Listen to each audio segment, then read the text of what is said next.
Dixon technology एक multi bagger stock 18,000 के आसपास है, अपने ऑल टाइम हाई के पास ही है। यहाँ से क्या लग रहा है, क्या ये और एक मल्टी बैगर यहाँ से भी मल्टी बैगर रिटर्न दे सकता है? तो डिटेल में आज बात करेंगे। ईएमएस सेक्टर के बारे में बात करेंगे, उसका पूरा हम लोग समझेंगे कि क्या मॉडल होता है, किस तरह से डिक्सन का वैल्यूएशन, और किस तरह से यहाँ से वो ऊपर जा सकता है, और क्या ये बड़ा रिटर्न दे सकता है, वही डिटेल में आज बात करेंगे।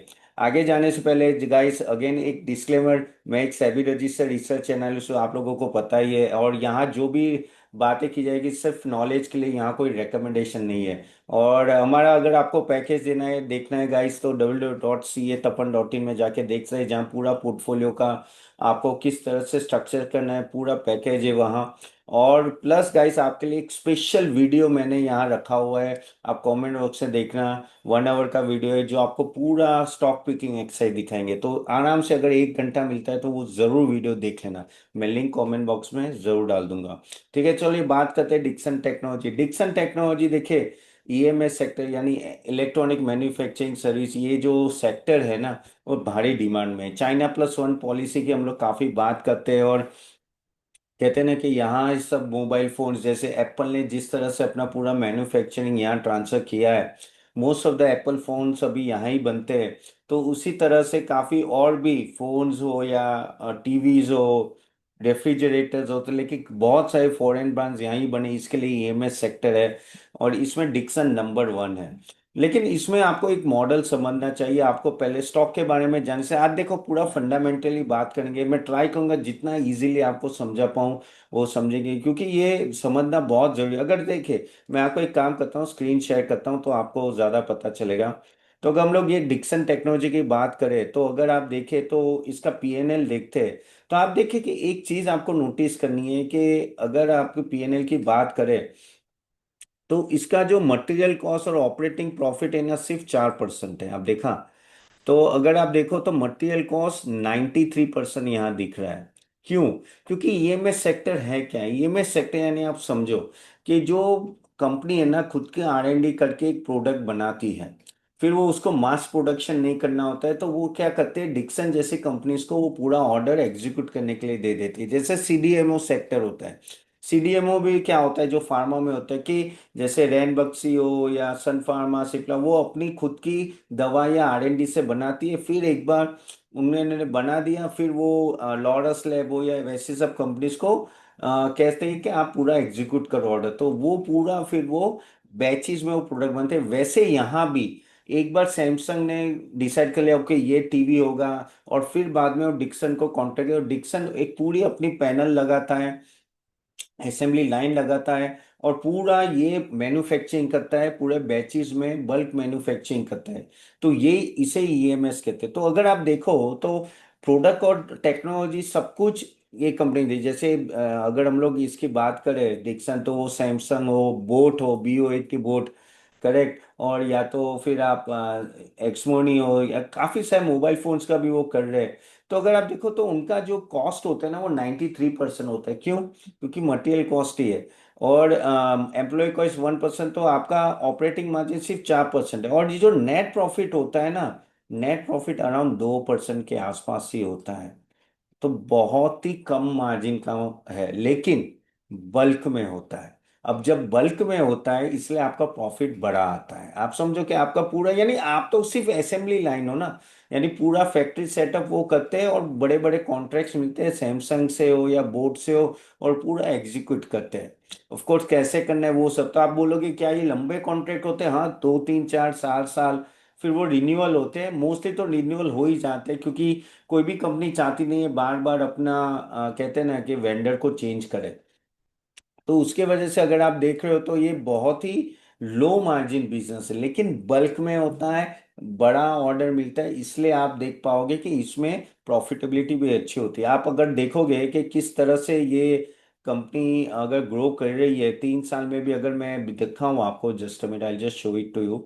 अगर 3 साल का भी अगर आप सेल्स ग्रोथ देखिए, तो आप देखिए कितना है, 53% का 3 साल का सेल्स ग्रोथ है, प्रॉफिट ग्रोथ 59% से, यानी जबरदस्त है। और इसलिए ये बहुत ही महंगा स्टॉक है। अगर आप महंगा है यानी आप देखो 128 के पीई पे चल रहा है अभी, ठीक है, यानी सबसे महंगा है। यानी ये क्यों इतना महंगा है जबकि इंडस्ट्री पी कम है? क्योंकि आप कंसिस्टेंटली इतना प्रॉफिट ड्रॉ कर रहे हो, कंसिस्टेंटली आप इतना सेल्स हो, इसलिए आपका है। तो मेनली क्या होता है, आपको पी हाई लगेगा, लेकिन अगर आप पैग रेशियो देखोगे, पैग रेशियो यानी अगर आप देखोगे भाई किस तरह से, यानी वो होता है ना P divide by EPS growth, तो वो क्या होगा 127 डिवाइड बाई 60, यानी कुछ अराउंड 2 के आसपास होगा।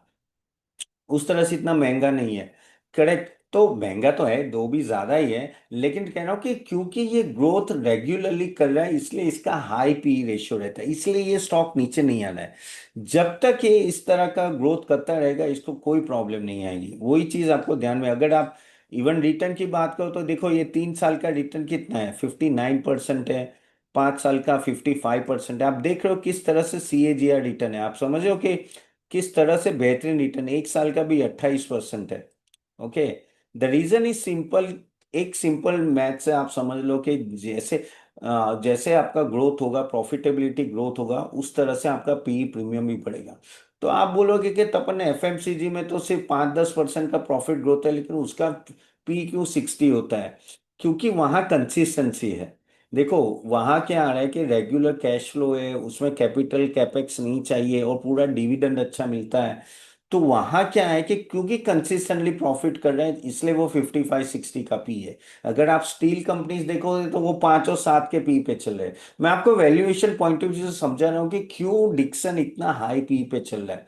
तो आप बोलोगे कि क्या ये हाई पी रहेगा? देखो, अगर आपको मैं दिखाऊं कि इसका वैल्यूएशन अगर आप देखें पी रेशो के पॉइंट ऑफ व्यू से, अगर आप ये देखिए तो ये कंपनी एक समय पे अगर आप देखो तो ऑलमोस्ट कहाँ तक गई थी, 200 के ऊपर के पी पे चली गई थी।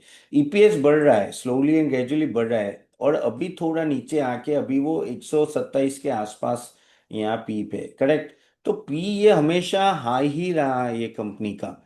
ओके, पहले तो ज्यादा था, अभी थोड़ा कम हुआ है, अभी इनिशियल टाइम में अगर आप देखो तो थोड़ा कम हुआ है।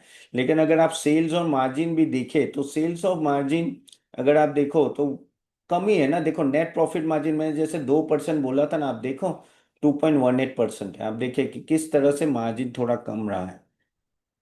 ओके, और यही दिक्कत होती है इसमें। क्या होता है कि अगर आपका रॉ मटेरियल का प्राइस थोड़ा भी 1% से भी बढ़ गया, जो ऑलरेडी 93% है, 94 भी हुआ, आपका प्रॉफिट आधा हो जाता है।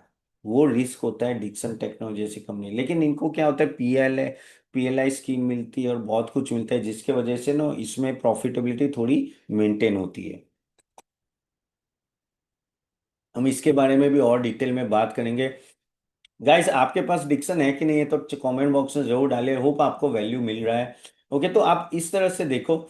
और हम लोग और बात करते हैं जरा, अगर डिक्शन की अगर हम लोग बात करें तो ओवरऑल भी एक चीज आपको यहाँ ध्यान में रखनी है कि जैसे मैंने बोला कि मार्जिन बहुत कम होता है। ओके, तो ये है। और मार्जिन में भी अगर आप बैलेंस शीट की भी बात करें तो रिसीवेबल्स डेज 50 डेज होते हैं, ऑलमोस्ट कह सकते हैं कि ना 14% अपने सेल्स का रहता है। पेएबल्स भी बहुत 24% सेल्स का होता है। लेकिन पता है यहाँ क्या हो रहा है, यहाँ इन लोगों को क्या होता है, मैं एक एक सिंपल सा एग्जांपल देता हूँ आपको कि इन सब कंपनियों में क्या होता है कि एक तो उनको क्या होता है कि वहां से मटेरियल आता है, मटेरियल 94% मटेरियल लेते हैं ना, तो उसमें क्रेडिट पीरियड लंबा होता है, यानी उनको पैसे तुरंत नहीं देने होते हैं। ओके, वो उनके लिए एक फायदा होता है, उनको पैसे तुरंत नहीं देने होते, तो वहां उनको पेएबल्स, जैसे मैंने बोला पेएबल्स 86 डेज है, लेकिन जो रिसीवेबल्स है वो ऑलमोस्ट मैंने जैसे बोला कि 50 के आसपास है। तो इनका नेगेटिव वर्किंग कैपिटल रहता है, वो एक पॉजिटिव चीज है ऑफ कोर्स। और इन्वेंट्री भी थोड़ा है ना, काफी हद तक 32 डेज के आसपास रहती है। लेकिन जो नेगेटिव वर्किंग कैपिटल की वजह से क्या होता है कि ये कैपेक्स अपना बड़ा कर सकते हैं। अभी भी यहाँ से भी कैपेक्स करेंगे, लेकिन वो आपको एक थोड़ा ध्यान में रख। लेकिन जो रिसीवेबल्स होते हैं वो 3-4 वेंडर ही होते हैं, जैसे सैमसंग है, बोट है और कुछ और भी कंपनीज हैं, तो वो कम होते हैं। तो वहां से अगर एक बंदे ने भी अगर पैसे रिलीज नहीं किए तो आपको प्रॉब्लम है। इसका जो मेन मटेरियल कॉस्ट होता है ना, वो नॉर्मली सेमीकंडक्टर ऑलमोस्ट 35-40% होता है, display panels and all that. अभी क्या होता है कि ये सब चीजें कंपोनेंट बाहर से आ रही है, इसलिए ये महंगे होते हैं।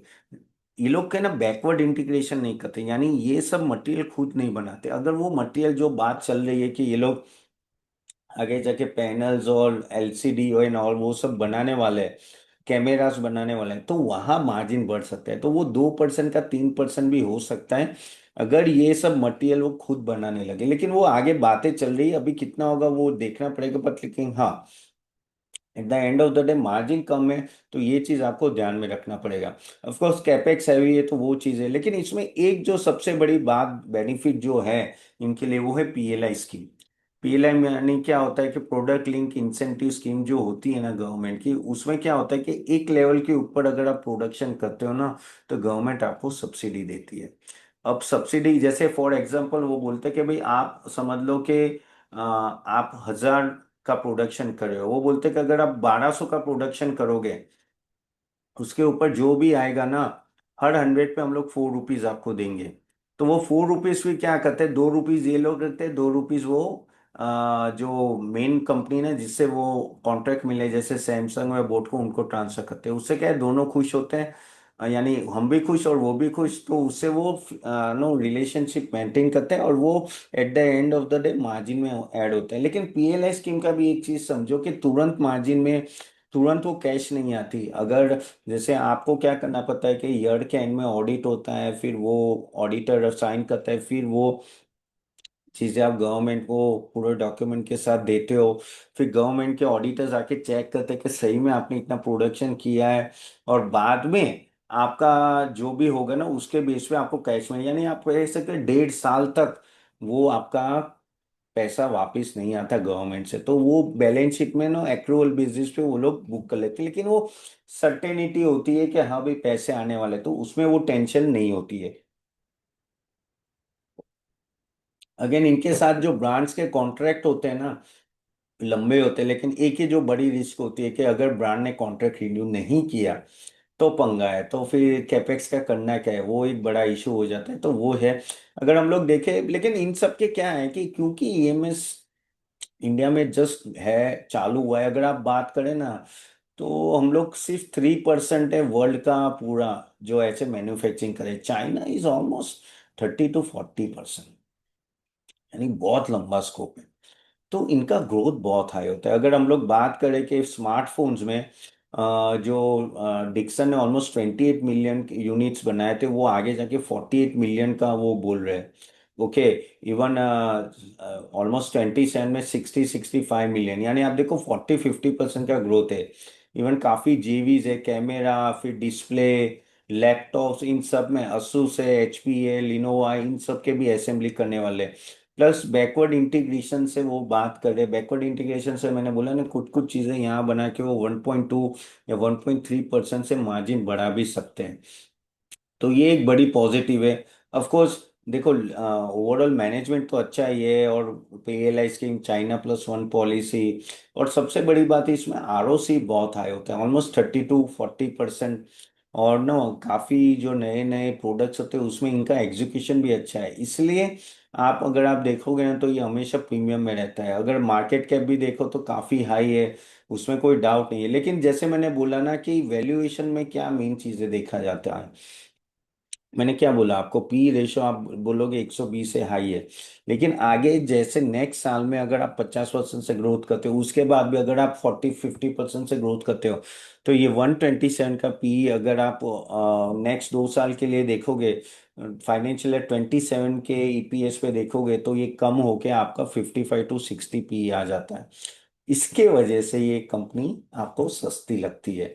इस तरह से रिसर्च एनालिस्ट करते हैं हम भी, जब रिसर्च रिपोर्ट लिखते हैं, हम भी जब ये रिव्यू करते हैं, हम लोग भी ये चीज पहले देखते हैं कि भाई किस तरह से ग्रोथ होने वाली है, और ग्रोथ के बेस पे क्या होने वाला है, कहाँ ईपीएस जाके रुकेगा, और उसके बेस पे भी डिसाइड कि कंपनी महंगी है कि नहीं है। अगर 127 का पी है और आपका ग्रोथ सिर्फ 20% है तो महंगा है। लेकिन अगर से 55-60 है तो समहाउ मैनेजेबल है। आप देखो कि डीमार्ट में 93-94 का पी है, लेकिन ग्रोथ है अगर 10-15% तो महंगा है। तो आपको उस तरह से देखना पड़ेगा। इन सब ग्रोथ कंपनीज में पैग रेशियो बहुत ही, आई थिंक वो ज़्यादा बेटर रहता है, पी डिवाइड बाय ग्रोथ, तो ईपीएस ग्रोथ, तो वो आपको देखना पड़ेगा। तो इन सब कंपनीज, क्यों सभी एनालिस्ट अभी भी बुलिश है इसमें, क्योंकि ग्रोथ बड़ा है। ओके, अगेन मेरा कोई रेकमेंडेशन नहीं है, मैं आपको सिर्फ बता रहा हूँ कि ग्रोथ 45-50% से अगर वो ग्रो करते हैं तो that is what is helping them. Okay, और मार्केट हमेशा ग्रोथ के लिए पे करता है। आप बोलोगे तो एफएमसीजी में ग्रोथ नहीं तो भी हाई पी मिल रहा है, जैसे मैंने बोला ना कि आपको वहाँ कंसिस्टेंसी मिल रही है, यहाँ कंसिस्टेंसी नहीं होती, यहाँ थोड़ा ऊपर नीचे होगा, कैपेक्स होगा, तो वो सब का भी थोड़ा टेंशन रहता है। लेकिन ओवरऑल, जैसे मैंने बोला कि काफी सारी चीजें पॉजिटिव रहती है कंपेयर टू अदर सेक्टर, इसलिए इस सेक्टर को ज्यादा आपको प्रीमियम मिलता है। तो ओवरऑल वर्किंग कैपिटल में भी प्रॉब्लम नहीं है एंड ऑल दैट। लेकिन वही है कि क्या आपको इन सब कंपनीज में अभी डालना चाहिए? तो देखो, पहले तो आपको वही है कि कुछ कुछ चीज आपको समझना है कि क्या बिजनेस मॉडल सॉलिड है। तो हाँ, सॉलिड दिख रहा है। मार्जिन्स कैसे? तो हाँ, कि मार्जिन तो बहुत थीन है, मार्जिन यानी बहुत ही कम है। तो वो एक इशू रहेगा हमेशा मार्जिन्स के पॉइंट ऑफ व्यू से कि भाई थोड़ा भी ऊपर आया तो प्रॉब्लम है। लेकिन आई थिंक कंपनी काम कर रही है तो उसमें वो प्रॉब्लम नहीं आनी चाहिए ओवरऑल। दूसरा एक बात है कि आपको लगेगा कि भाई क्या पीएलआई स्कीम आगे जाके बंद हो गया? तो पीएलआई स्कीम में बात सही है, 2026 में पीएलआई स्कीम कुछ कुछ एरिया में बंद हो रही है, तो मोबाइल्स में भी बंद है। तो लेकिन जो कंपनीज बोल रही है, डिक्सन बोल रहे हैं कि आगे जाके वो लोग इस तरह से ऑपरेट करेंगे तो ये चीज प्रॉब्लम में नहीं आएगी। ओके, तो वो एक अच्छी बात हो रही है।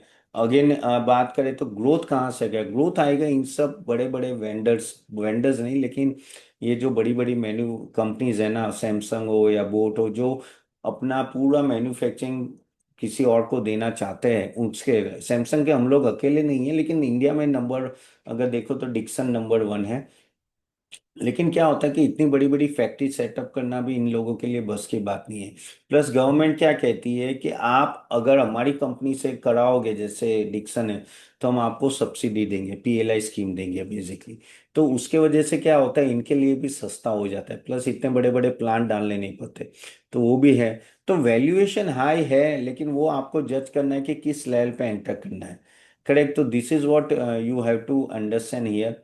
ठीक है। चलिए, अभी होप ये आपको सेशन अच्छा लगा होगा गाइस। मैं आपको थोड़ा समझाना चाहता हूँ। तो मैंने क्या बोला कि ग्रोथ अगर फॉलो करता है तो डिक्सन को प्रॉब्लम नहीं है, जो अभी लग रहा है, अभी लग रहा है आपको लेना है तो आप अपना रिस्क प्रोफाइल देख के इन्वेस्ट कर सकते हो। लेकिन ये सेक्टर पूरा अच्छा है। एम्बर है, सीरमा है, वो भी कुछ अच्छी कंपनीज है, लेकिन आज हम लोग बहुत डिस्कस नहीं करेंगे, यही थोड़ा हैवी लगेगा आपको। आप एक काम करना, थोड़ा एक बार देख समझ लेना, तो उससे आपको ज्यादा पता चलेगा।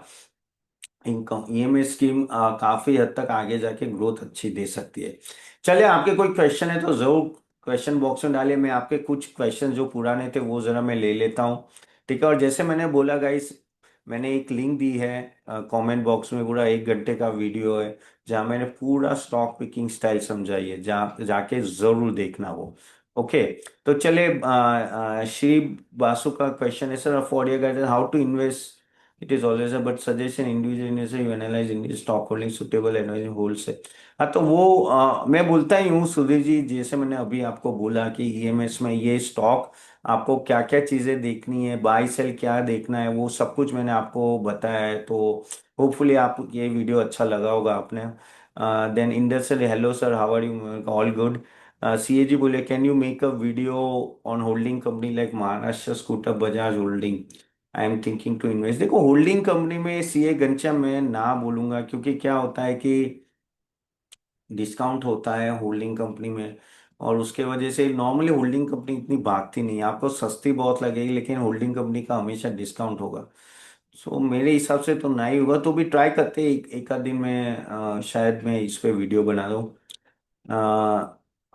ज्ञान Bhakti 6438, sir always taken wave, you kindly tell me 3 shares to buy for future, humble request.